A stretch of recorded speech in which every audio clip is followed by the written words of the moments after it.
বেডের ওপর বিধ্বস্ত অবস্থায় পড়ে আছি আমি। সারা শরীর যেন আগুনে পুড়ে গিয়েছে আমার।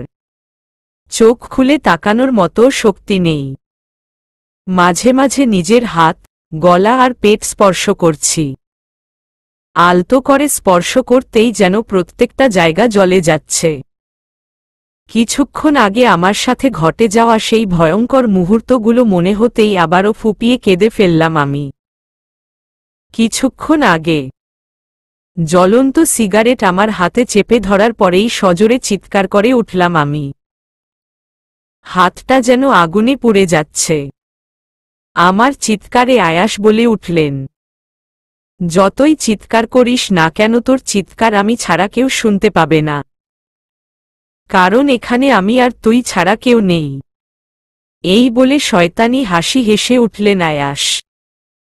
আস্তে আস্তে সারা হাতে সিগারেটের ছ্যাঁকা দিয়ে চলেছেন। অবশেষে না পেরে অনেক আকুতি মিনতি করেও যেন মনে কোনোরকম দয়া হল না উনার। হাত থেকে গলা পর্যন্ত উনি নিজের নির্যাতন চালিয়ে গেলেন। পালাতে গিয়েও পারলাম না আমি। আমার মাঝে সেই শক্তিটুকুও অবশিষ্ট নেই। গলা শেষে পেটেও সিগারেট চেপে ধরলেন। চিৎকার করে কাঁদতে কাঁদতে একসময় আমাকে ধাক্কা মেরে ফেলে দিয়ে চলে গেলেন আয়াস। আমি ঠিক সেভাবেই পড়ে থাকলাম। বর্তমানে হাত নড়াতেও বড্ড কষ্ট হচ্ছে আমার। এই অন্ধকার ঘরে কিছুই দেখতে পাচ্ছি না আমি। কোনোমতে হাতে ভর দিয়ে উঠতে চেষ্টা করেও আবারও হাতজোড়া জ্বালা করে উঠল। মুখ থুবড়ে বেডে পড়লাম আমি। বুঝতে পারলাম কারো সাহায্য ছাড়া উঠতে পারব না আমি। আর এই মুহূর্তে সাহায্য করার কেউ নেই আমার কাছে। তাই চোখ বন্ধ করে শুয়ে থাকলাম আমি। মিনিট 5 পরেই আলোতে কপাল ভাঁজ করে ফেললাম আমি। আস্তে আস্তে চোখ মেলতেই দেখি আয়াস এগিয়ে আসছে। আমি চিৎকার দিকে কেঁদে বলে উঠলাম, আমার কাছে আসবেন না প্লিজ। আমি আর সহ্য করতে পারব না এই অত্যাচার। এই বলে কোনোরকমে উঠার চেষ্টা করে দূরে সরে যেতে চেষ্টা করলাম আমি। তবুও খুব একটা লাভ হল না। উনি এসে আমার পাশে বসে পড়লেন। আমি সরে যেতে চেষ্টা করছি এখনো। আমার দিকে একদৃষ্টিতে তাকিয়ে আছেন আয়াস। উনার দৃষ্টির ধরনটা মলিন। চোখে যেন উনার কষ্ট স্পষ্টভাবে দেখতে পাচ্ছি আমি। কয়েক সেকেন্ড পর নিজের দৃষ্টি নামিয়ে নিলাম। উনি গম্ভীর গলায় বলে উঠলেন, উঠে বসতে হেল্প করব? আমি রাগ আর দুঃখ মাখা গলায় বললাম, দরকার নেই আপনার হেল্প। চলে যান এখান থেকে। কেন এসেছেন? আবার কষ্ট দিতে? উনি আমার কথায় মাথা নিচু করে বসে রইলেন। বুঝতে পারলাম উনার মাঝে অনুতাপ ফুটে উঠছে। তাতে কি? উনি ইচ্ছে করে আমার এই অবস্থা করেছেন। আমাকে অত্যাচার করছেন ইচ্ছে করে। তাতে যদি উনার অনুতাপও হয় আমার কিছু যায় আসে না। হঠাৎ উনি আমার বাহু আলতো করে ধরলেন। আমি হকচকিয়ে তাকালাম উনার দিকে। আমার বাহু ধরে উঠে বসতে সাহায্য করলেন আয়াস। ভয় ভয় দূরে বসে থাকলাম উনার থেকে। আমার কাছে এগিয়ে বসে আমার গাল দুটো আলতো করে চেপে ধরে আমার মুখ উঁচু করলেন আয়াস। শান্ত গলায় উনি আমার চোখের দিকে তাকিয়ে বলে উঠলেন, আই এম সরি নিশা পাখি। জানি সরি বলে হয়তো তোমার ক্ষতগুলো এই মুহূর্তে ঠিক করতে পারবো না আমি। তবুও সরি। তুমি আমার সবথেকে কাছের মানুষ, যাকে আমি মনপ্রাণ ভালোবেসেছি। কিন্তু মাঝে মাঝে কর্মকাণ্ড আমাকে প্রচণ্ড রাগিয়ে দেয়। আর রেগে গেলে নিজের মাঝে থাকি না। তখন কি করে ফেলি নিজেও বুঝতে পারি না। যখন দেখলাম তোমার সাথে ওই অভিষেকের বিয়ে ঠিক হয়েছে তখন যেন মনে হচ্ছিল আমার দম বন্ধ হয়ে আসছে। মনে হচ্ছিল তুমি আমার কাছ হারিয়ে যাবে। তাই তোমার এসব বিহেভ করে ফেলেছি। বিশ্বাস করো আমি তোমাকে ভালোবাসি মায়াবিনী। সীমাহীন ভালোবাসি। আয়াসের কথাগুলো শুনে চোখে পানি টলটল করছে আমার। মনে হচ্ছে একটু বেশি ইমোশনাল হয়ে পড়ছি আমি। হতেও তো পারে এসব আবেগ জড়ানো কথা দিয়ে উনি আমাকে ভোলাতে চাইছেন। হ্যাঁ, তাই হবে। এমন পাষাণ কখনো ভালোবাসতেই পারে না। ঘৃণার দৃষ্টিতে তাকিয়ে আমার গালে থাকা উনার হাত দুটো আমি ছাড়িয়ে দিয়ে তিক্ত গলায় বলে উঠলাম, ভালোবাসা আপনার মুখে মানায় না আয়াস। ভালোবাসা মানে কষ্ট দেওয়া নয়, আঘাত করা নয়, ভালোবাসা অনুভব করা। আর এই দিকটি আপনার মধ্যে নেই। নিজের মামাতো ভাইকে মারতে হাত কাঁপবে না আপনার? তাহলে আপনি নিজে ভেবে দেখেছেন আপনি কতটা নিষ্ঠুর মানুষ? শিখুন কিছু অভিষেকের থেকে। সে কেমন মানুষ আর আপনি কেমন মানুষ। আপনার প্রতি ভালোবাসা তো দূর, কখনো ভালো লাগাও আসবে না। এই বলে নিজের মুখ ঘুরিয়ে নিলাম আমি। আয়াস রাগে নিজের চোখ বন্ধ করে নিজের হাতজোড়া মুঠ করে রাগ কন্ট্রোল করার চেষ্টা করল। একটা বড় শ্বাস নিয়ে আবারও তিনি আমার দিকে নরমভাবে তাকালেন। তারপর আমার হাত আলতো করে ধরে টেনে নিয়ে আমার পোড়া জায়গাগুলো দেখতে থাকেন তিনি। আমি হাত ছাড়িয়ে নেওয়ার চেষ্টা করলে চোখ রাঙিয়ে তাকান উনি। সাথে সাথে চুপ হয়ে গেলাম আমি। বসে থেকে পেটে চাপ পড়াতে পোড়া জায়গাগুলো বেশি জ্বালাপোড়া শুরু করেছে। ব্যাপারটা দাঁত চেপে সহ্য করছি আমি। আমার হাত আর গলার দিকে তাকিয়ে আমার দিকে মলিনভাবে তাকিয়ে বলে উঠলেন, পেটে জ্বালা করছে নিশাপাখি? দেখি শুয়ে পড়ো। উনার কথায় অবাক দৃষ্টিতে তাকালাম আমি। আমার মুখের ধরনে উনি কত সহজেই বুঝতে পারলেন আমার অনুভূতি। আমাকে ধরে শুইয়ে দিলেন আয়াস। তারপর আমার দিকে হেলে এক হাত দিয়ে আমার চোখজোড়া চেপে ধরলেন উনি। আমি বিরক্তি হয়ে আমার চোখ থেকে হাত সরিয়ে দিতে চেয়েও পারলাম না। অগত্যা সেভাবেই শুয়ে থাকলাম আমি। কয়েক সেকেন্ড পরেই আমার হাত জোড়াতে কারো গভীর ঠোঁটের স্পর্শ পেলাম। আয়াস আমার হাত আর গলায় গভীরভাবে ঠোঁট ছুঁয়ে দিয়ে চলেছে। উনার কর্মকাণ্ডে কিছু বলতে পারছি না আমি। নিঃশ্বাস ঘন হয়ে আসছে। কিছুক্ষণ পর হাত আমার চোখ থেকে সরিয়ে ফেললেন আয়াস। আমি উঠে বসতে নিলে আমাকে ধরে আবারও শুইয়ে দিয়ে চোখ রাঙিয়ে বললেন, উঠে বসবে না? আমি আসছি।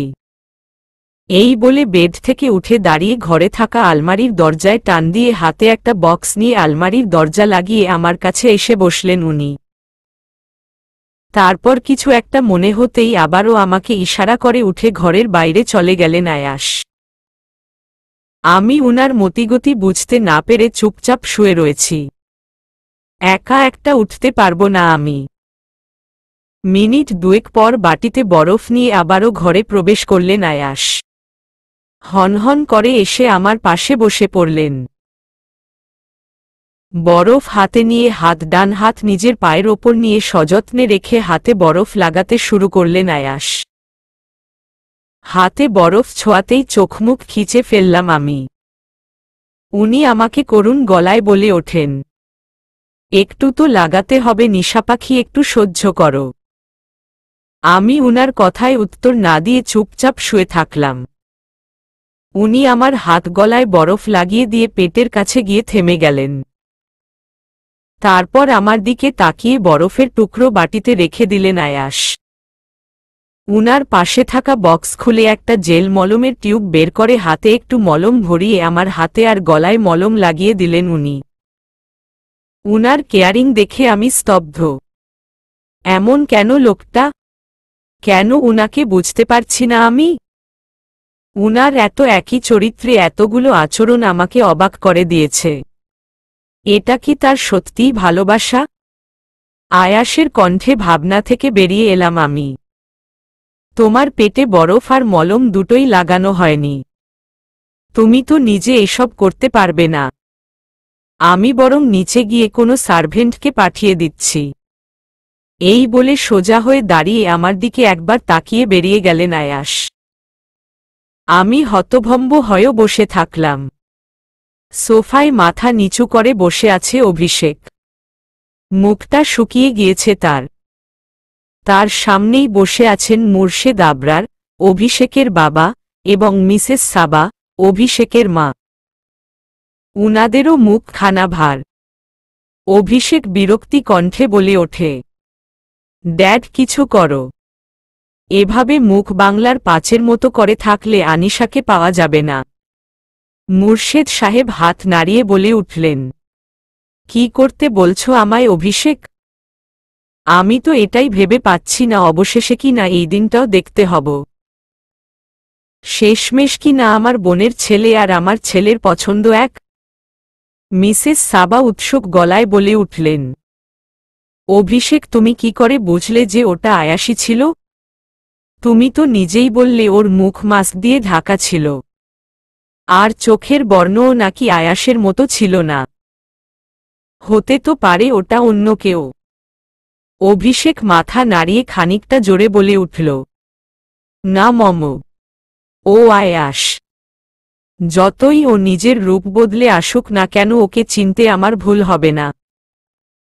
ইভেন যেদিন আমি দেশে আসার পরিকল্পনা করছিলাম ঠিক সেদিনই ফুফি আমায় একটা ছবি পাঠায়। সেই ছবিটা আর কারো নয়, আয়াসেরই ছিল। কিন্তু ওর মুখটা ঢাকা ছিল মাস্ক দিয়ে আর চোখে নীল লেন্স লাগানো ছিল। অনেস্টলি প্রথমে ওকে আমি চিনতে পারিনি। ফুফি যখন আমায় বলল ও কোনো মেয়ের জন্য এসব করছে তখন আমি অবাক হয়ে গিয়েছিলাম। ওই ছবিটা আয়াসের দাদিমা পাঠিয়েছিলেন। কিন্তু অবশেষে আয়াসের পছন্দ আনিশার দিকে গেল।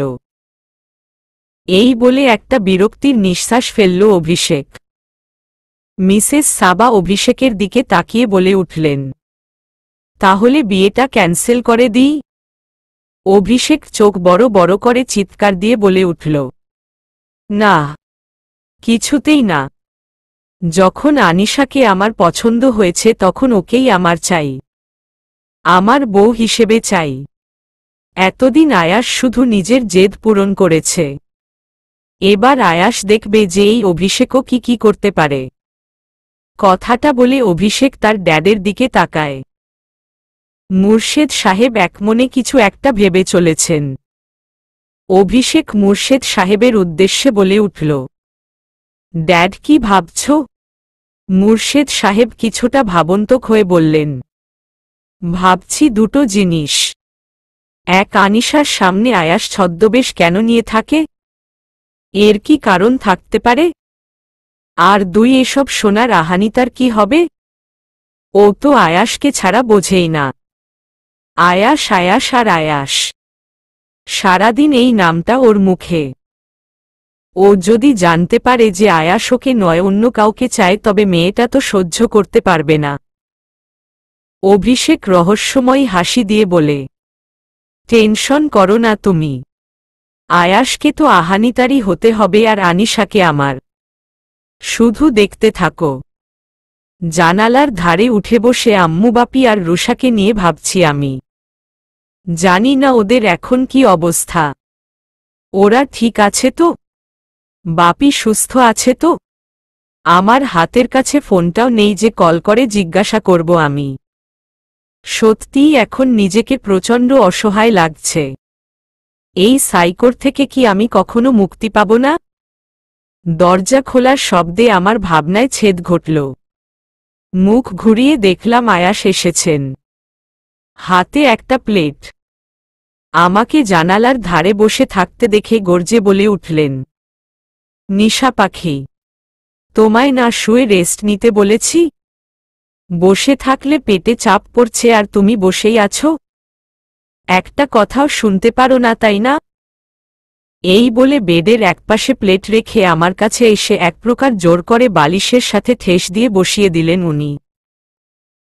তারপর আমার পাশে বসে হাতে প্লেট নিয়ে বসলেন এবং শান্ত গলায় বললেন, অনেক রাত হয়েছে, খেতে হবে এবার তোমায়। এই বলে ভাত মাখিয়ে আমার মুখের সামনে তুলে ধরলেন আয়াস। আমি মুখ ঘুরিয়ে নিলাম। উনি হাতের ভাত ঝেড়ে ফেলে তীক্ষ্ণ গলায় বলে উঠলেন, কি হয়েছে? হা করছ না কেন? আমি রাগ মিশ্রিত গলায় বললাম, আপনার মতো নোংরা মানুষের হাতে খাবো কি করে ভাবলেন? উনি একটা দীর্ঘ নিঃশ্বাস ফেলে বললেন, আমার ওপর রাগ আছে বুঝলাম নিশা পাখি, তবে খাবারের ওপর রাগ করতে নেই যে। প্লিজ খেয়ে নাও। তুমি তো নিজের হাতে খেতে পারবে না, তাই আমিই না হয়ে খাইয়ে দিলাম। আমি উনাকে ব্যঙ্গ করে বললাম, হুহ, এসেছে খাওয়াতে। ওদিকে আমার বাপি, আম্মু আর আমার বোন খেয়েছে কি না জানি না, এদিকে উনি এসেছেন আমায় খাওয়াতে। আমার কথায় কয়েক সেকেন্ড চুপ থেকে হঠাৎই বলে উঠলেন, কথা বলবে উনাদের সাথে? আয়াসের কথায় গোল গোল চোখ করে উনার দিকে তাকালাম। তারপর দ্রুত মাথা নাড়ালাম আমি। উনি গলা উঁচু করে ভ্রু কুঁচকে বলে উঠলেন, যদি কথা বলিয়ে দিতে পারি তবে আমার হাতে খাবে তো? আমি অতস্ত না ভেবে মাথা নাড়ালাম। উনি আমায় ইশারা করে আরেক হাত দিয়ে উনার প্যান্টের পকেট থেকে ফোন বের করে আমার হাতে ধরিয়ে দিলেন। আমি অবাক হয়ে ফোনটার দিকে চেয়ে রইলাম, কারণ ফোনটা আমার, কিন্তু ফোন হাতে নিতে জ্বালা করছে আমার। তাই আয়াস হুট করেই ফোনটা নিয়ে বলে উঠলেন, ফোনে কোনো লক দেওয়া আছে? আমি মাথা নাড়িয়ে না বললাম। উনি কল লিস্টে গিয়ে বাপি লিখা নামটাই ক্লিক করে আমার কানে ধরলেন। সাথে সাথে ওপাশ থেকে কল রিসিভড হল। আমি তড়িঘড়ি করে বলে উঠলাম, হ্যালো বাপি। আমার কণ্ঠ পেয়ে যেন ওপাশ থেকে বাপি অস্থির হয়ে উঠলেন। আমাকে কোনো রকমে কাঁপা কাঁপা সুরে বলে উঠলেন, তুই কোথায় আনিমা? তোকে কত খোঁজার চেষ্টা করেছি। পুলিশের কাছেও গিয়েছিলাম, কিন্তু ওরা 24 ঘন্টার আগে কোনো রকম স্টেপ নিতে রাজি নয়। ওই ছেলেটা তোকে কোথায় নিয়ে গিয়েছে? আমায় একবার বল, আমি নিয়ে আসব তোকে। বাপির কথায় আমি মাথা নিচু করে বসে থাকলাম। কি বলবো কিছু বুঝতে পারছি না। এখন কি বাপিকে সব বলা ঠিক হবে? আয়াসের চোখের দিকে তাকালাম আমি। উনি আমার দিকে একমনে চেয়ে আছেন। বাপির কণ্ঠে আবারও বাপির সাথে কথা বলায় মন দিলাম। কি হলো, কথা বল আনিমা। কোথায় তুই? আমি মিনমিনে আওয়াজে বলে উঠলাম, তুমি চিন্তা করো না বাপি, আমি ভালো আছি। আমি আমার ফ্ল্যাটেই আছি। তবে ছেলেটা কে ছিল? তোকে জোর করে কেন নিয়ে গেল? বিস্ময় কণ্ঠে বলল কথাটা বাপি। আমি কয়েকটা শুকনো ঢক গিললাম। এই মুহূর্তে বাপিকে কোনোমতেই সব বলা যাবে না। কিছু একটা বানিয়ে মিথ্যে বলতে হবে, কিন্তু কি বলবো? কয়েক সেকেন্ড চুপ থেকে আমি বললাম, ও আমার ফ্রেন্ড ছিল। আসলে অভিষেককে আমার পছন্দ হয়নি, তাই সেই রাতে ওকে আমি ফোন করে বলেছিলাম ওসব করতে, যাতে অভিষেক আর তার ফ্যামিলি বিয়ে ভেঙে দেয়। সরি বাপি, আমি ভুল করেছি। আমার কথায় ওপাশ থেকে বাপির দীর্ঘশ্বাসের শব্দ শুনতে পেলাম। বুঝতে পারলাম বাপি কষ্ট পেয়েছে, কিন্তু আমিও যে নিরুপায়।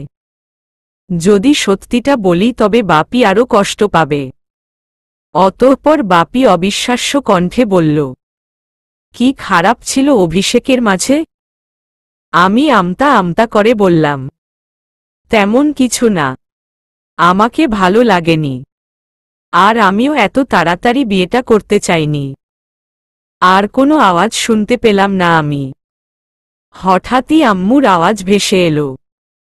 আম্মু কড়া গলায় বলছে, বিয়ে করবি না ভালো কথা, তাই বলে এত টেনশন দেওয়ার কোনো মানেই ছিল না আনিশা। তোর বাপি অসুস্থ হয়ে পড়েছে, এটাই চেয়েছিলি বুঝি? আম্মুর কথা চুপচাপ হজম করতে থাকলাম আমি। আম্মু ওপাশ থেকে ঝেড়েই যাচ্ছে। বাপির অসুস্থতার কথা শুনে চোখ দিয়ে পানি পড়ে যাচ্ছে আমার। সব আমার জন্যই হয়েছে। নিজেকে আজ সব থেকে দোষী মনে হচ্ছে। আজ যদি জেদ ধরে ঢাকায় না আসতাম তবে আয়াস নামক অভিশপ্ত ব্যক্তিটির সাথে কখনো দেখাই হতো না আমার। কিন্তু এখন যে আফসোস করেও কোনো লাভ নেই, এই ভেবে দীর্ঘশ্বাস ফেললাম আমি। আম্মু আরও বেশ কিছু কথা বলে ফোনটা কেটে দিল। আমি ফোনটা কান থেকে সরিয়ে বেডের ওপর রাখলাম। আয়াস আমার গাল ধরে উনার বৃদ্ধা আঙ্গুলি দিয়ে আমার চোখে পানি মুছে দিতেই রাগে উনার থেকে দূরে সরে গেলাম আমি। উনি আমার ব্যবহারে কোনো রিয়েক্ট করলেন না। স্বাভাবিকভাবে হাতে প্লেট নিয়ে আবারও ভাত মাখিয়ে নিয়ে আমার মুখের সামনে ধরে হা করতে ইশারা করলেন। আমি মুখ খুললাম না।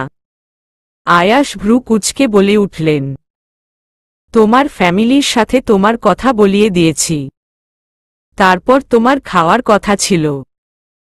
এখন আমি কোনো এক্সকিউজ শুনব না, আমি হা করো। আমি চোখমুখ জড়িয়ে রাগ মিশ্রিত গলায় বললাম, কথা বলিয়ে কি মহাভারত শুদ্ধ করে দিয়েছেন আপনি? যেখানে আমি ফ্যামিলির সবার আদরের সেখানে সবার কাছে ছোট বানিয়ে দিলেন আপনি। মিথ্যে বলতে হলো সবার কাছে। আমার কথা শুনে হয়তো উনি রাগে নিজের চোখ বন্ধ করে নিলেন। কয়েক সেকেন্ড পর আবারও খুলে ভ্রু নাচিয়ে বলে উঠলেন, মিথ্যে বললে কেন? আমি কি মিথ্যে বলতে বলেছি নাকি বাধ্য করেছি? সত্যিটা বললেই পারতে।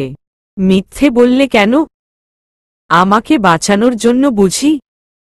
আমার দিকে হেলে, তবে কি আমার প্রতি তোমার ভালোবাসার ফিলিংস আসছে? আমি উনার কথায় বাকরুদ্ধ হয়ে গেলাম। এই লোকটার কথায় কি ভালোবাসা ছাড়া আর কোনো শব্দ নেই? আমি থতমত চেহারা বানিয়ে আয়াসকে মুখ ভেঙিয়ে বললাম, মোটেই না। আপনাকে ভালোবাসা? ইহা সেগুড়ে বালি। আমার কথা শুনে হালকা হাসির শব্দ বেরিয়ে এলো আয়াসের মুখ থেকে। তারপর উনি বললেন, তোমার ক্ষতগুলো সারতে 34 দিন তো লাগবে। একা একা তো কোনো কাজ করতে পারবে না। কালকেই কি তোমার ফ্ল্যাটে যাবে? অবশ্যই। পারলে তো আজই যেতাম। আপনার কাছে থাকবো ভেবেছেন নাকি? উনি হুট করে আমার কপালের সাথে কপাল ঠেকিয়ে আমার চোখে চোখ রেখে শান্ত গলায় বললেন, সত্যি যাবে? আমি চোখ বড় বড় করে মাথা ঝুঁকিয়ে নিজের মুখ সরিয়ে নিলাম।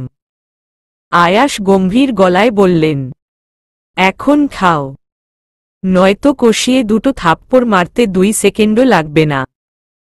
আয়াসের কথা আমি রাগে ফোঁস ফোঁস করতে করতে বলে উঠলাম, মারতে তো খুব ভালো পারেন, যেন মারধরের ওপর পিএইচডি প্রাপ্ত। আয়াস আমার চুলগুলো কানের পিঠে গুজে দিয়ে কানের কাছে ফিসফিস করে বললেন, ভালোবাসাতেও পিএইচডি প্রাপ্ত? দেখাবো? আয়াসের কথায় চোখমুখ লাল হয়ে এলো আমার। উনাকে এক প্রকার ধাক্কা দিয়ে ভয় কয়েকটা ঢক গিললাম আমি। আয়াস আর কোনো কথা না বলে আমার মুখের সামনে খাবার তুলে ধরলেন। আমি কোনো কথা না বলে চুপচাপ খেতে থাকলাম মাথা নিচু করে। উনি আমাকে মাঝে মাঝে দেখছেন আর খাইয়ে দিচ্ছেন।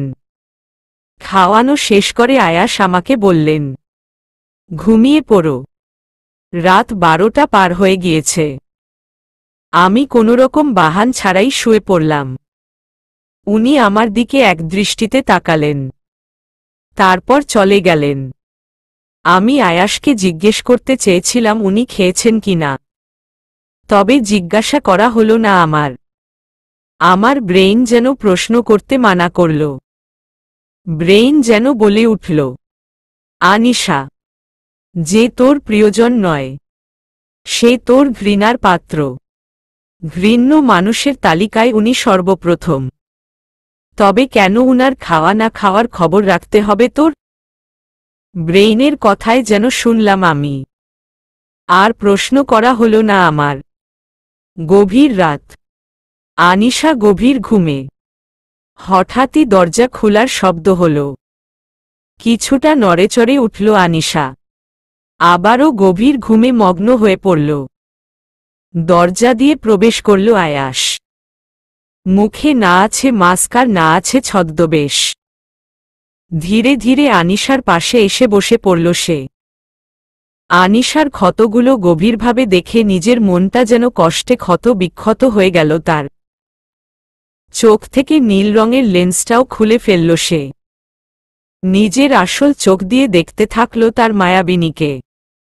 হালকা বাতাসে পাতলা পর্দা উড়ে চাঁদের আলো এসে আনিশার মুখে পড়ছে।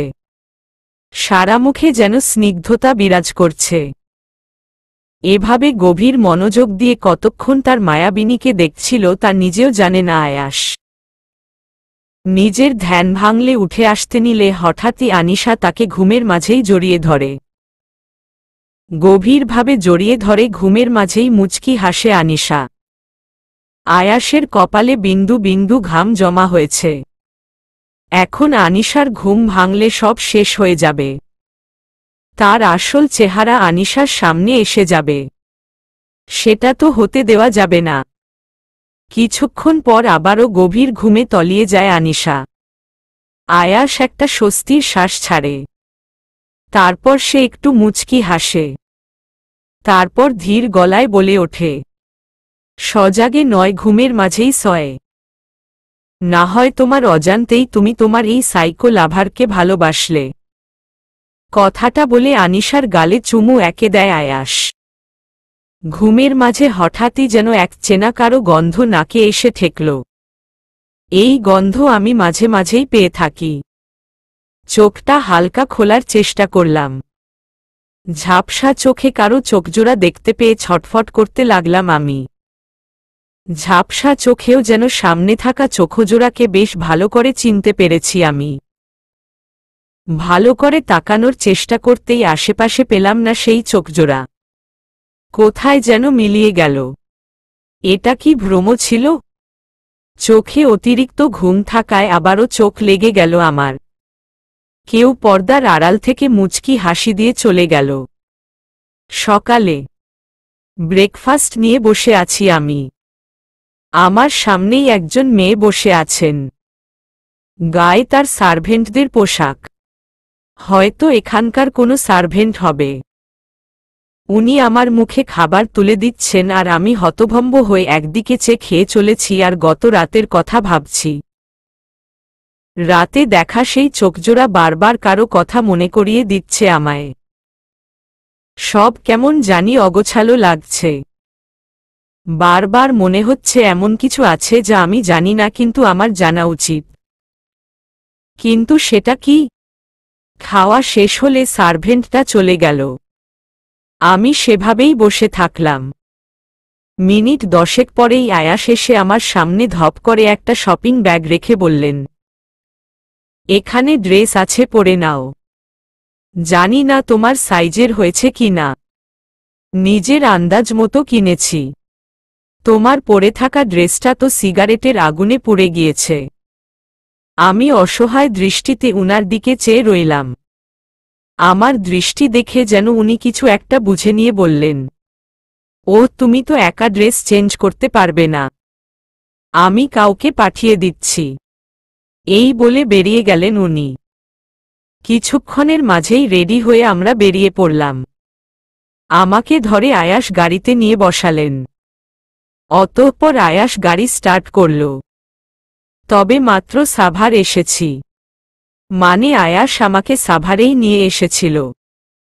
মিরপুর 12 পৌঁছাতে আরও বেশ কিছুক্ষণ সময় লাগবে।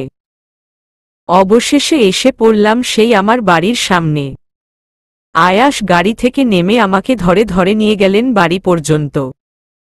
আমার পার্সেই ছিল বাড়ির চাবি। নয়তো আবারও রাজশাহী ছুটতে হতো। দরজার তালা খুলে আমাকে নিয়ে ভেতরে ঢুকলেন আয়াস। বেডরুমে নিয়ে গিয়ে বসিয়ে দিলেন উনি। তারপর নরম সুরে আমার দিকে তাকিয়ে বলে উঠলেন, একা থাকতে পারবে? আমি নীরস গলায় বললাম, জি, অনেক ভালো থাকতে পারব। উনি আমার থেকে চোখ ফিরিয়ে নিয়ে আবারও হুট করে আমার কোমর চেপে ধরে দুষ্টুমি গলায় বললেন, মাঝে মাঝে আসব মায়াবিনীকে দেখতে, আমার নাক টেনে। এই বলে আমায় ছেড়ে কয়েকবার আমার দিকে তাকিয়ে চলে গেলেন উনি। আমি যেন হাফ ছেড়ে বাঁচলাম। বিকেলে শুয়ে শুয়ে লাগাতার ফেসবুকের নিউজ ফিড স্ক্রলিং করছি আমি। হঠাৎই দরজার কলিং বেলটা বেজে উঠল। আমি চমকে গিয়ে ফোনটা রেখে উঠে বসলাম। আবারও কলিং বেল বেজে উঠল। আমি শুকনো ঢক গিলে পা টিপে হেঁটে গিয়ে দরজার সামনে দাঁড়ালাম। দরজার লক খুলতেই মেঘাকে দেখে আরেক দফা চমকে গেলাম আমি। তৎক্ষণাৎ নিজেকে ওড়না দিয়ে ভালো করে ক্ষত জায়গাগুলো ঢেকে নিলাম। তারপর শুকনো হাসি দিয়ে বলে উঠলাম, তুই? আমার দিকে বাঁকা চোখে তাকিয়ে মেঘা বলে উঠল, কেন খুশি হসনি? না না, তা কেন হবে? ভেতরে আয় না। এই বলে দরজা ছেড়ে দাঁড়ালাম আমি। ও ভিতরে ঢুকতে ঢুকতে বলল, তা তোর দেখছি কোনো খোঁজই নেই। শিরিন আসতে চেয়েও পারল না। ওরও তো আবার নাকি হবু বর অরণ্যের সাথে দেখা করার কথা রয়েছে। শুনলাম বাড়ি গিয়েছিলি, পাত্র দেখতে এসেছিল, বিয়ে ঠিক হয়েও গিয়েছিল। একবারও তো জানানোর প্রয়োজন বোধ করলি না। কেমন বেস্ট ফ্রেন্ড আমার। হতাশ গলায় আমি ওর ইগনোর করে হাসার চেষ্টা করে বললাম, এসব কথা পরে হবে। তুই বসো না আমার রুমে গিয়ে আমি চা নিয়ে আসছি। আমার দিকে সন্দেহী চোখে তাকিয়ে আমার রুমে চলে গেল মেঘা। আমি একটা বড় নিঃশ্বাস ফেলে চলে গেলাম রান্নাঘরে। এই পোড়া হাতগুলো দিয়ে কোনোরকমে চা বানিয়ে নিয়ে গেলাম মেঘার কাছে। হাত ইতিমধ্যে জ্বালা করতে শুরু করেছে। তবুও একটা দেখানো হাসি দিয়ে মেঘার সামনে চায়ের ট্রে রাখতেই গলা থেকে ওড়না পড়ে গেল আমার। সাথে সাথে আমার গলায় থাকা পোড়া দাগগুলো স্পষ্ট বোঝা গেল। পোড়া দাগগুলো দেখে চোখ বড় বড় করে তাকালো মেঘা। তারপর অস্থির চোখে তাকিয়ে আমার দিকে একগুচ্ছ প্রশ্ন ছুঁড়ে মারল মেঘা। আনু, এসব কি হয়েছে তোর? এত পোড়া দাগ কি করে হলো এসব? আমি এবার না পেরে ফুপিয়ে কেঁদে দিলাম মেঘার সামনে। আমার কান্নায় আরও অস্থির হয়ে পড়ল মেঘা। আমি কান্নামাখা গলায় বললাম, আমাকে বাঁচা মেঘু, এই যন্ত্রণা আমি আর নিতে পারছি না। আমার কথা বুঝতে না পেরে হতভম্ব হয়ে বসে রইল মেঘা। আমাকে শান্ত করে ভালোভাবে জিজ্ঞেস করল, কি হয়েছে আমাকে বল। আমি আশ্বস্ত হয়ে সব খুলে বললাম মেঘাকে। আমার কথা শুনে মেঘা যতটা অবাক হলো তার থেকেও বেশি রেগে গেল। দাঁতে দাঁত চেপে সে বলে উঠল, তার মানে অগ্নির সাথে সেদিন যা যা হয়েছিল সবকিছুর ওই আয়াস নামক লোকটি রয়েছে? আমি মাথা নাড়িয়ে ফুপাতে থাকলাম। মেঘা রেগে বলে উঠল, তুই কোনো লিগ্যাল স্টেপ নিলি না কেন? কেন চুপচাপ ওকে সহ্য করছিস? লিগ্যাল স্টেপ নিয়ে লাভ নেই। আর যেই মানুষটা এত ভয়ানক হতে পারে, যেই মানুষটা বাড়ি থেকে আমাকে তুলে নিয়ে আসতে পারে, তার বিরুদ্ধে আমি করতে পারি? আমি নিরুপায় মেঘু।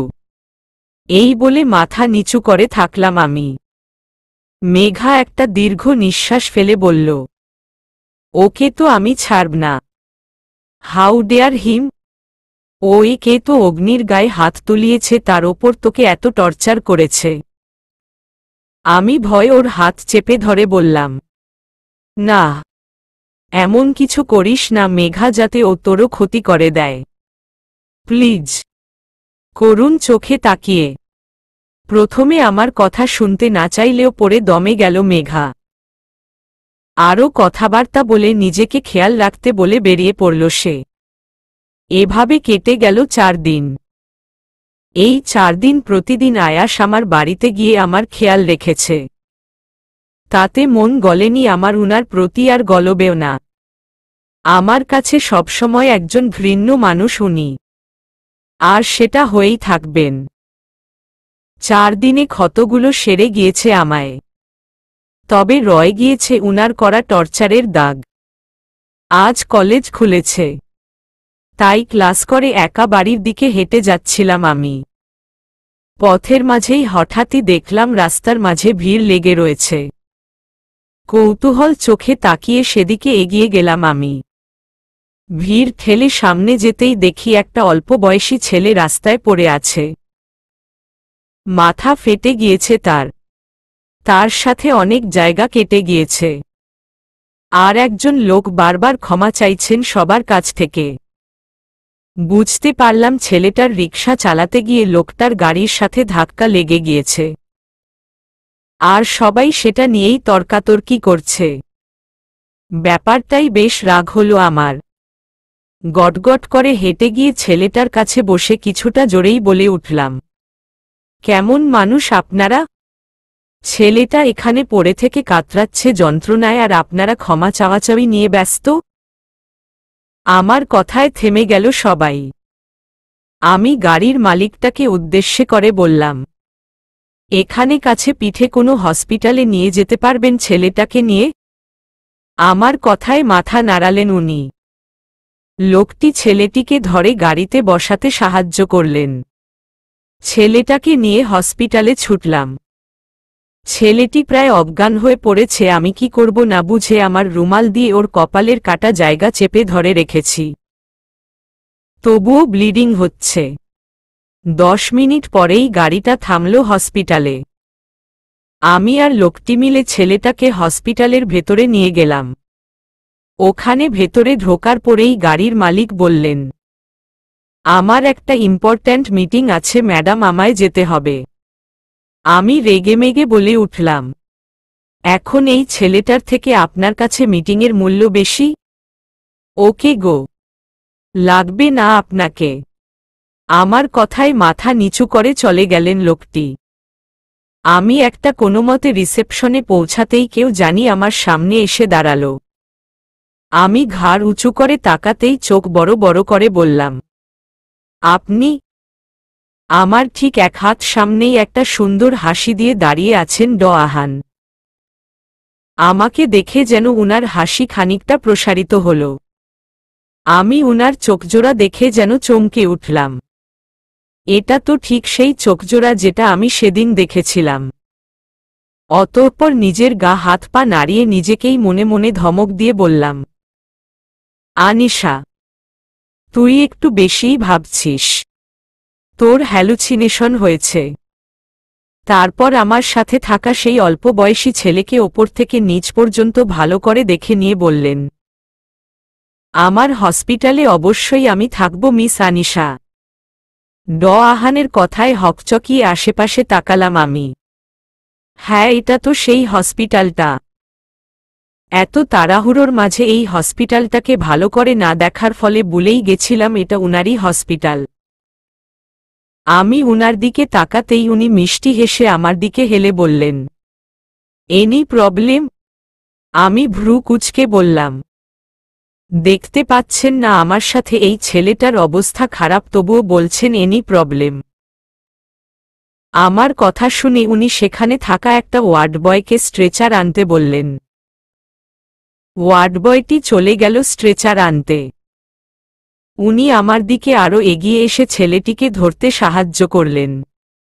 আমি করুণ কণ্ঠে উনাকে বললাম, প্লিজ এই ছেলেটাকে ঠিক করে দিন, ওর অবস্থা খুব খারাপ। আমার কথা শুনে আহান আমায় যেন নিজের চোখ দিয়েই আশ্বস্ত করলেন। তারপর শান্ত গলায় বললেন, যদিও আমি এসব সামান্য কাটাছেঁড়া ড্রেসিং করার পদে নেই, তবুও যেহেতু মিস আনিশা আপনি বলেছেন তবে তো করতেই হবে। বাই দ্য ওয়ে, ছেলেটাকে নিয়ে এত অস্থির কেন আপনি? সে কি কেউ হয় আপনার? আমার দিকে এক নজর তাকিয়ে আমি কিছু বলতে যাব তার আগেই ওয়ার্ড বয় স্ট্রেচার নিয়ে এলো। ছেলেটাকে শুইয়ে দেওয়া হলো। আহান ইশারা করলেন ওয়ার্ড বয়কে কেবিনে নিয়ে যেতে। ওয়ার্ড বয় ছেলেটিকে নিয়ে চলে গেলেন। আমি অস্থির দৃষ্টিতে তাকালাম সেদিকে। উনি আবারও বলে উঠলেন, কি যেন বলতে গিয়ে থেমে গেলেন। আমি খানিকটা হকচকিয়ে মলিন গলায় বললাম, আমার কেউ হয় না ছেলেটি। তবে দেখে মনে হলো কোনো গরিব ঘরের ছেলে হবে। রিকশা চালিয়ে জীবনযাপন করে এতটুকু বয়সে। কতটুকুই বা বয়স ওর? হঠাৎই একটা মাইক্রো গাড়ি ওর রিকশায় ধাক্কা মারে, তাই ওকে হসপিটালে নিয়ে এসেছি। না জানি ওর ফ্যামিলি কত কষ্টে আছে। সবাই ছেলেটার কষ্ট বুঝতে পারে না। আমার কথা এতক্ষণ মনোযোগ দিয়ে শুনছিলেন আহান। আমার কথা শেষ হতেই উনি মাথা নাড়িয়ে বিড়বিড় করে বললেন, হুমম, আসলেই কারো কষ্ট কেউ বোঝে না। কেউ জীবন ধারণ করার চিন্তায় কষ্ট পায়, আবার কেউ ভালোবাসার জন্য কষ্ট পায়। আমি উনার কথা স্পষ্ট বুঝতে না পেরে অবাক চোখে তাকিয়ে বললাম, জি কিছু বললেন? না কিছু বলিনি, মাথা নাড়িয়ে। আপনি বরং এখানেই অপেক্ষা করুন, ওই তো সিটে গিয়ে বসুন। আমি বরং ছেলেটার ড্রেসিং করিয়ে আসছি। এই বলে হনহন করে কেবিনের ভিতরে চলে গেলেন উনি। আমি হ্যাবলার মতো কিছুক্ষণ তাকিয়ে সিটে গিয়ে পায়ে পা তুলে বসে পড়লাম। এরই মাঝে ফোনের রিংটোনের আওয়াজ পেলাম ব্যাগের ভেতর থেকে। ব্যাগ খুলে ফোন হাতে নিতেই দেখি রুষা ফোন করেছে। অলস ভঙ্গিতে কল রিসিভ করলাম আমি। ওপাশ থেকে রুষার গলা ভেসে এলো, হ্যালো সাবিপু। আমি গলা খাকারি দিয়ে বললাম, হুমম বল। বলছিলাম যে অভিষেক জিজুর সাথে তোর বিয়ে ঠিক হয়েছিল, মনে আছে? অভিষেক নামটা শুনে কেঁপে উঠলাম আমি। কাপা কাপা গলায় বললাম, হুমম, তো কি হয়েছে? ওরা বিয়ে ভেঙে দেয়নি? রুষা সরু গলায় বলল, না রে, ওরা তো আজই এসেছিল। তুই ঢাকার কোথায় থাকিস তোর অ্যাড্রেস সব নিয়ে গিয়েছে। আমি অবিশ্বাস্য গলায় বেশ জোরে সোরে বলে উঠলাম, কি কি নয় জি, কালই মনে হয় তোর ফ্ল্যাটে যাবে অভিষেক জিজু। এটা বলার জন্যই কল করেছিলাম তোকে। আমি এখন রাখছি। ওপাশ থেকে কল কেটে গেল। আমি কানের কাছ থেকে কল নামিয়ে হতাশ চেহারা নিয়ে তাকালাম। জানি না আবার কি হতে চলেছে সামনে। হতাশ চেহারা নিয়ে গালে হাত দিয়ে বসে আছি আমি। প্রায় 20 মিনিট কেটে গেল। আহানের দেখা মিলল অবশেষে। উনি আমার কাছে এসে ভ্রু কুঁচকে তাকালেন। আমি তখনও হতাশ ভঙ্গিতে বসে রয়েছি। উনি গলা খাকারি দিয়ে আবারও আমার দিকে তাকালেন। আমি ধরফর করে সোজা হয়ে দাঁড়ালাম। তারপর উৎসুক গলায় বললাম, কেমন আছে ছেলেটা? আহান শান্ত গলায় বললেন, he is all right, but ওকে আজকের দিনটা এখানে রাখলে ভালো হয়। ওহ। আমার ও শব্দটি শুনে ভ্রুযুগল উঁচিয়ে তুললেন আহান। তারপর হাত দুটো পেছনে দিয়ে বলে উঠলেন, তা মিস আনিশা, আপনার চেহারা এত হতাশা ছেয়ে আছে কেন জানতে পারি? আমি একটা বড় নিঃশ্বাস ফেলে বললাম, না তেমন কিছু না। আমি তো ছেলেটির কাছে থাকতে পারবো না। আমাকে বাড়ি যেতে হবে। আমি রিসেপশনে পেমেন্টে করে দিয়ে ছেলেটির সাথে দেখা করে বাড়ি যাব। এই বলে ছেলেটির কেবিনের দিকে পা বাড়ালাম আমি। 2-1 পা যেতেই আহানের জোর গলা শুনতে পেলাম, পেমেন্টের কোনো দরকার নেই। আমি পিছন ফিরে গম্ভীর গলায় বললাম, কেন? আহান আমতা আমতা করে বললেন, আবামাদের এখানে গরিবদের ফ্রি চিকিৎসা দেওয়া হয়, সো আপনাকে পেমেন্ট করতে হবে না। আমি আর কিছু না বলে শুকনো হেসে ছেলেটির কেবিনে ঢুকলাম। আহান বাঁকা হেসে হাত দুটো বুকের ওপর গুটিয়ে নিয়ে বলল, আর কত তোমার মারাত্মক হাসি দিয়ে আমার ঘুম কেড়ে নিবে মায়াবিনী? কিন্তু তোমার এই শুকনো হাসির কারণ কি? কি নিয়ে হতাশ তুমি? সন্ধ্যায় বাড়িতে সবে ফিরেছে আয়াস। ফ্রেশ হয়ে নিজের আয়নার সামনে দাঁড়িয়ে নিজের হাতের পানি টাওয়াল দিয়ে মুছতে ব্যস্ত সে। ভালো করে হাত মুছে পিছন ঘুরতেই খানিকটা ভরকে যায় আয়াস। তারপর গম্ভীর গলায় বলে ওঠে, ভয় দেখাস কেন অনির্বাণ? এভাবে হুট করেই সামনে চলে আসে কেউ? অনির্বাণ একগাল হেসে আয়েশের বেডে ধপ করে গা এলিয়ে শুয়ে বলে ওঠে, সিরিয়াসলি আয়াস, তুই ভয়ও পাস? আমি জানতাম শুধু ভয় দেখাস। আয়াস কাবার্ড থেকে কালো টি শার্ট বের করতে করতে শুকনো গলায় বলে ওঠে। কাকে ভয় দেখালাম আমি? কাকে আবার ভাবিকে? এভাবে নিজের হবু বউকে অত্যাচার করে কেউ? আমার তো ভাবির ভবিষ্যৎ অবস্থার কথা ভেবেই গা শিউরে উঠছে। ভয়ার্ত গলায়, তা কি ভবিষ্যৎ অবস্থা ভাবছিস? গায়ে টি শার্ট পরতে পরতে বলল আয়াস। অনির্বাণ চোখমুখ কাচুমাচু করে বলল, তুই ড্রিঙ্ক করে আসবি, ভাবির সাথে মাতলামো করবি, জোর জবরদস্তি করবি, ভাবিকে কথায় কথায় মা। বাকিটা বলার আগেই আয়াস সোফার কুশন অনির্বাণের গায়ে ছুঁড়ে মেরে চোখ ছোট ছোট করে বলে উঠল, শাট আপ, নিজের ননসেন্স কথাবার্তা বন্ধ কর। অনির্বাণ কিছু না বলে গা কাঁপিয়ে হেসে দিল। আয়াস গম্ভীর গলায় বলল, গেট আউট। আয়াসের কথায় হাসি থেমে গেল অনির্বাণের। সেই জিজ্ঞেসু দৃষ্টিতে তাকিয়ে বলল, হোয়াট? আয়াস অনির্বাণের দিকে তীক্ষ্ণ চোখে তাকিয়ে বলল, গেট আউট। অনির্বাণ তড়িঘড়ি করে উঠে বসে অসহায় গলায় বলল, আরে আরে আসল কথায় তো বললাম না। অনির্বাণের কথায় বাঁকা চোখে তাকালো আয়াস। অনির্বাণ হাসার ভঙ্গিতে বলে উঠল, আয়াস শোন না বলছিলাম যে। অনির্বাণকে থামিয়ে দিয়ে আয়াস তীক্ষ্ণ গলায় বলে উঠল, মেয়েদের মতো আমতা আমতা না করে যা বলবি বলে ফেল। অনির্বাণ শুকনো কাশি দিয়ে বলে, তোর তো অনেক চেনা জানা হসপিটাল আছে তাই না? আমাকে একটু রাজশাহীর কোনো একটা হসপিটালের ভাবির বাড়ির আশেপাশের কোনো হসপিটালে আমাকে ট্রান্সফার করিয়ে দিতে পারবি? আয়াস ভ্রু নাচিয়ে বলে ওঠে, কেন? ওখানে বউ ফেলে এসেছিস নাকি? ওই তেমনই কিছু। মিনমিন করে আয়াস চোখ বড় বড় করে বলে ওঠে, কি? চিৎকার করে। অনির্বাণ দ্রুত গতিতে আয়েশের মুখ চেপে ধরে বলে ওঠে, আরে আস্তে, তেমন কিছু না। ওই তো ভাবির ছোট বোন আছে না? নামটা কি যেন? রুষা। হ্যাঁ হ্যাঁ, ওর সাথে না আমার ফার্স্ট লাভ এক সাইড হয়ে গেছে। তাই বলছিলাম যে ওই আর কি ওখানে যদি থাকতে পারি তাহলে। আয়াস অনির্বাণের পেটে ঘুঁতো মেরে বলে, আমার শালিকাকে লাইন মারতে দিব না আমি। অন্য মেয়েকে খুঁজতে পারিস। এই বলে একটা ডোন্ট কেয়ার ভাব নিয়ে ফোন হাতে নিয়ে আরাম করে রকিং চেয়ারে বসে পড়ল আয়াস। অনির্বাণ অসহায় ভাব নিয়ে আয়াসের দিকে তাকিয়ে থাকল। বইয়ের পাতায় মুখ গুজে বসে আছি আমি। ভয়ে বুকটা টিপটিপ করছে আমার। কালকে যদি অভিষেক সত্যিই আমার বাড়ি আসে আর আয়াস সেটা জানতে পারলে না অভিষেক নিস্তার পাবে আর না আমি।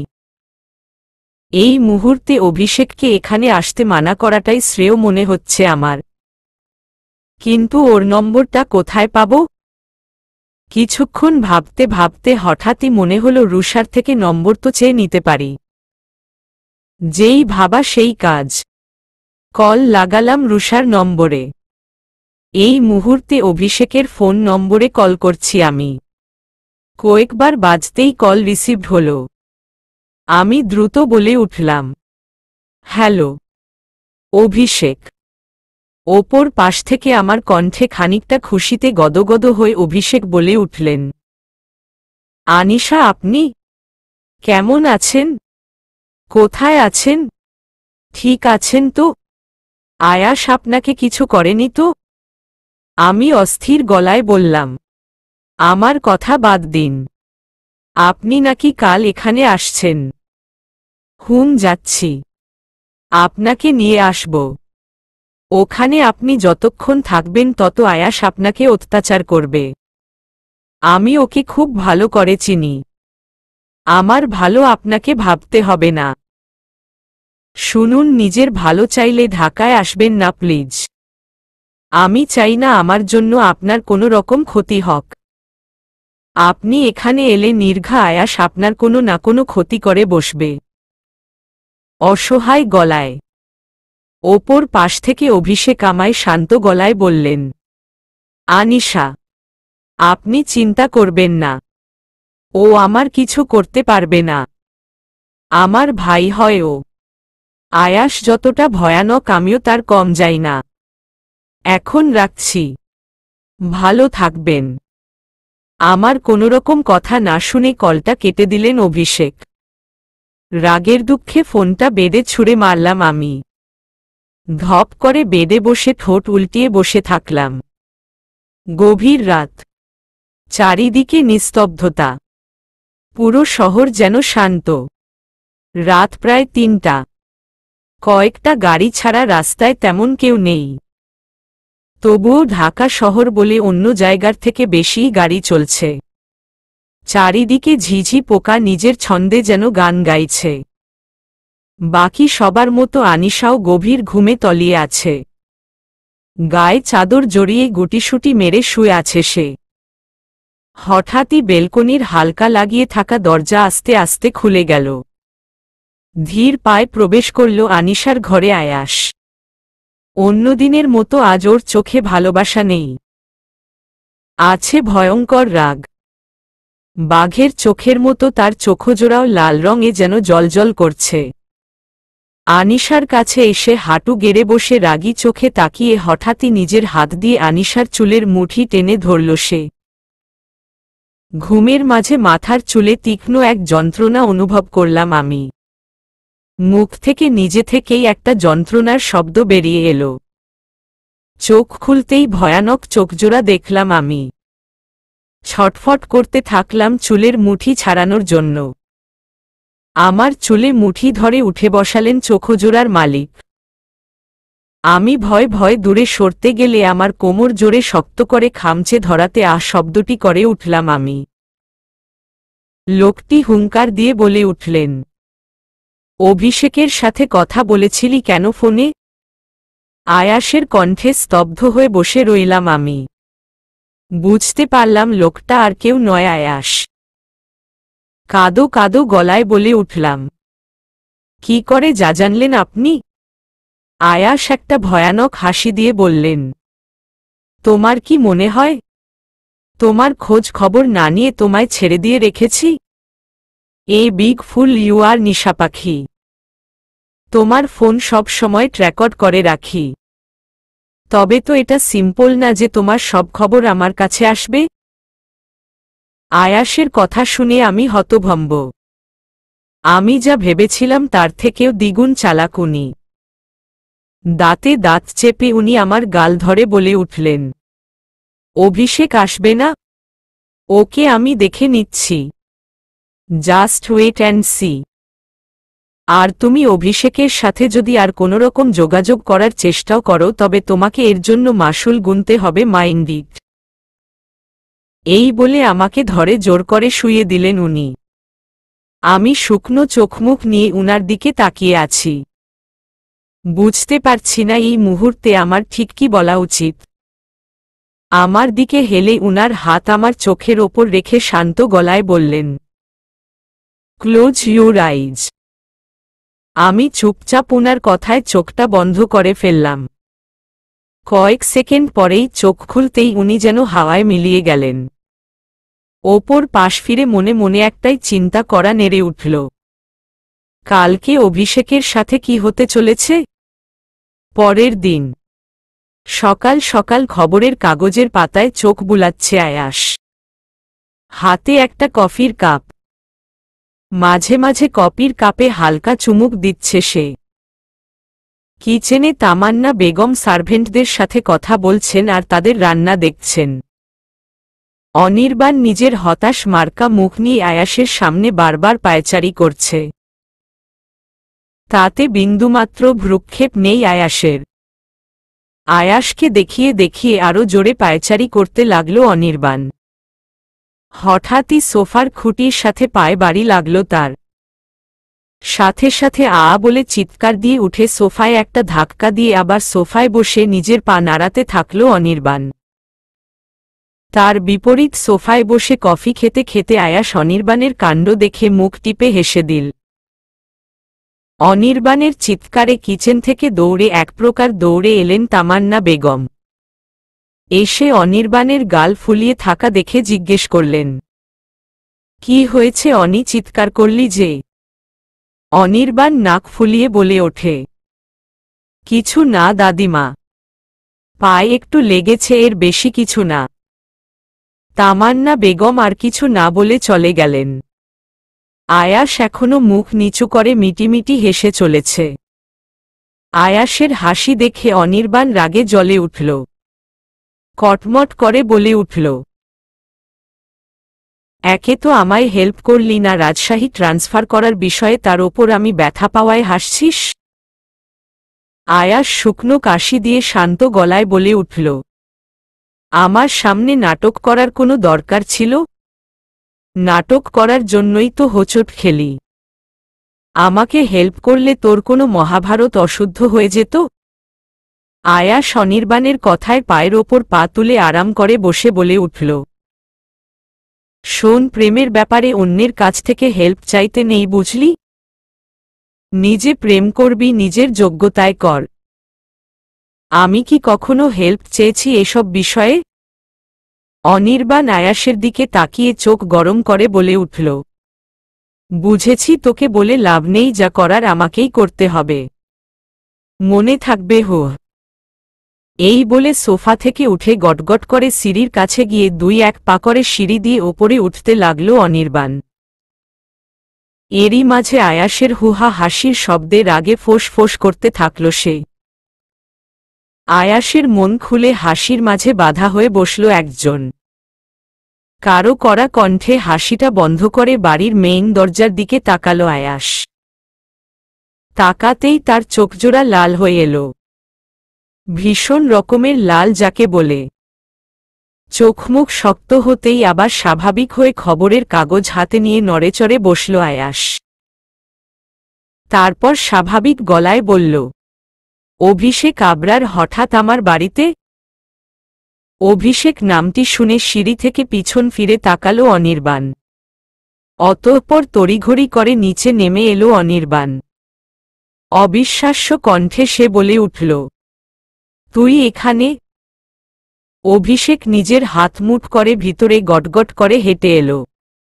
এরই মাঝে আয়াস শান্ত গলায় বলে উঠল, আরে আরে, আমি আমার বাড়িতে ফকির মানুষকে এভাবে ঢুকতে দিই না, বাইরে ভিক্ষে দিয়ে বিদায় করে দিই। আয়াসের কথা শুনে যেন তেলে বেগুনে জ্বলে উঠল অভিষেক।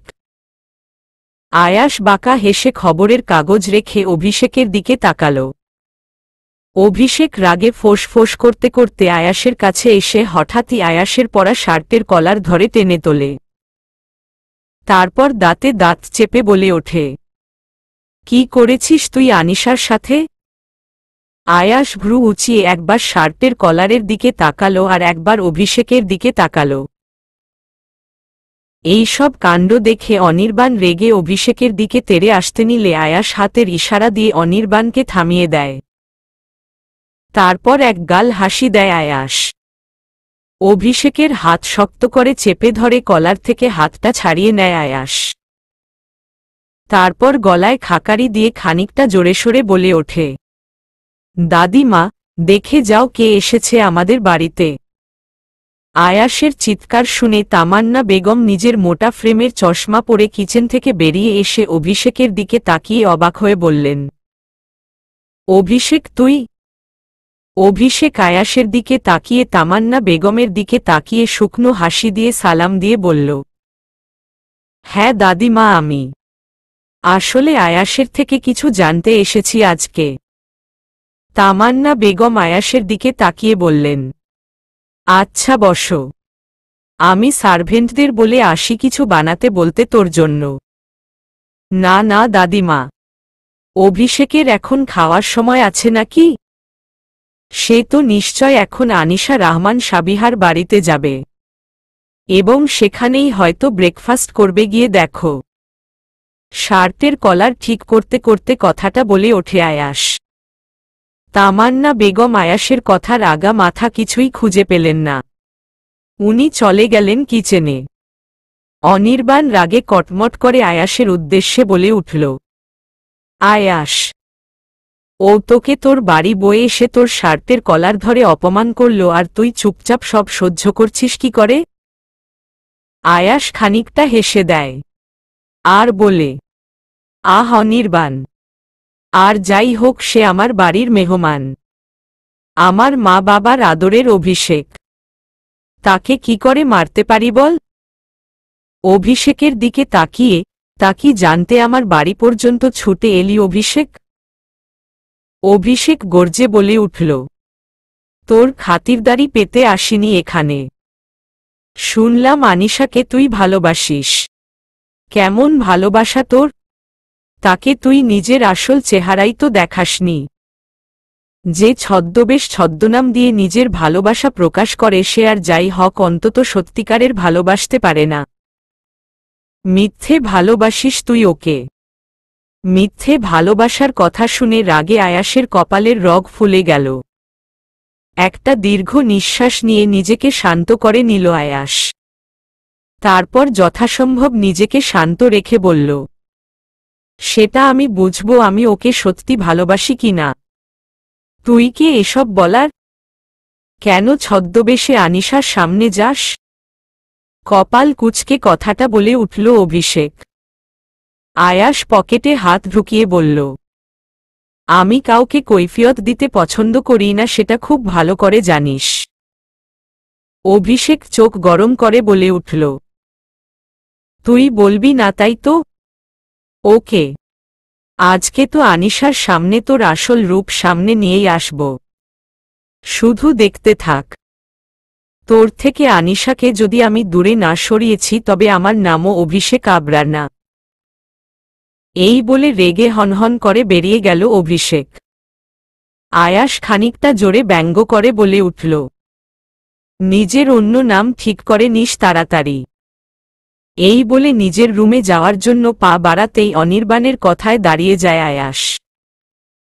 আয়াস, তোর কি হয়েছে বলবি?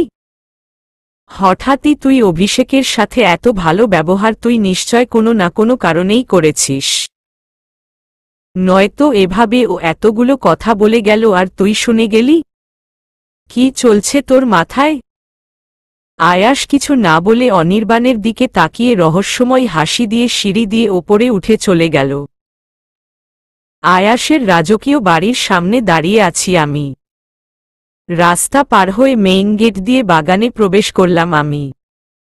বাগান দিয়ে হাঁটতেই সামনে আয়াস এসে পড়ল আমার সামনে। আমি রাগ ও কান্নামাখা গলায় জিজ্ঞেস করলাম, কি করেছেন আপনি অভিষেকের সাথে? কোথায় তিনি? আমার কথায় ভ্রু উঁচিয়ে শব্দ করে হেসে বললেন, আরে আমার সুইটহার্ট তুমি, তোমার অপেক্ষায় করছিলাম। শ্বশুরবাড়ি পা দিলে দ্বিতীয়বারের মতো। আমি রাগে জোরে চিল্লিয়ে বলে উঠলাম, আমি কি বলছি শুনতে পাচ্ছেন না? অভিষেক কোথায়? কি করেছেন উনার সাথে? আমার কথা শুনে আমার হাত চেপে ধরে আয়াস আর বলে ওঠে, দেখবে অভিষেককে? ওকে চলো। এই বলে আমাকে টানতে টানতে বাড়ির গ্যারেজের দিকে নিয়ে গেলেন আয়াস। ওখানে নিয়ে গিয়ে আমার হাত ছেড়ে দিলেন উনি। আমি আশেপাশে তাকিয়ে অভিষেক দেখতে না পেয়ে উনাকে জিজ্ঞাসা করলাম, কোথায় অভিষেক? উনি আমার দিকে বাঁকা হেসে তাকিয়ে কালো রঙের গাড়ির পিছনের ডেকি খুলে দিয়ে বললেন, দেয়ার হি ইজ। উনার কথা ডেকিতে তাকালাম আমি। সাথে সাথে চিৎকার করে বলে উঠলাম, অভিষেক, চলবে।